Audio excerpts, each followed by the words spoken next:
আজি এটা সম্পূৰ্ণতা অভিযান আমাৰ ইয়াত নীতি আয়োগৰ অধীনত ইয়াত আমাৰ যেটো এটা কাৰ্যসূচী আছিলে ইয়াত খুব ধুনীয়া আমাৰ SHG আমাৰ social welfare department women and child development ডিপাৰ্টমেণ্টৰ গোটেইখিনি আমাৰ ইয়াৰে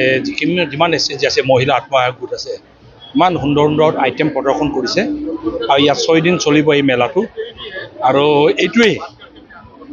প্ৰধানমন্ত্ৰী মোদীজীৰ নেতৃত্বত মহিলাক সবল কৰা যেটো এটা প্ৰচেষ্টা আৰু আমাৰ মুখ্যমন্ত্ৰী ডাঙৰীয়াৰ নেতৃত্বত যে গোটবোৰক যে শক্তিশালী কৰিব লাগে গোটবোৰক যে এটা কেপিটেল দি মেলি গ্ৰাম্য অৰ্থনীতিটোক আগুৱাই নিয়াৰ কাৰণে যে প্ৰচেষ্টা চলাব লাগে যেটো বিৰোধী সদায় ক্ৰিটিচাইজ কৰে কিন্তু বিৰোধী এই হাতবোৰ মহিলাবোৰৰ কামবোৰ চালে গম পাব যে একচুয়ালি মহিলাসকলক যে মুখ্যমন্ত্ৰীয়ে যে এই যে 10,000 টাকাকে এতিয়া যে দি আছে প্ৰত্যেকটো মহিলাক SHG গোটৰ জড়িত মহিলাক তাৰপিছত 25,000 টাকা দিব তাৰপিছত 50,000 টাকা লিংক দিব তো এই কাৰবাৰটোৱে যে আমাৰ গ্ৰাম্য অৰ্থনীতিক শক্তিশালী কৰিছে আৰু অসমৰ গ্ৰাম্য অঞ্চলত থকা মহিলাসকলক যে শক্তিশালী কৰিছে এম্পাৱাৰ কৰিছে এইটোৱে প্ৰমাণ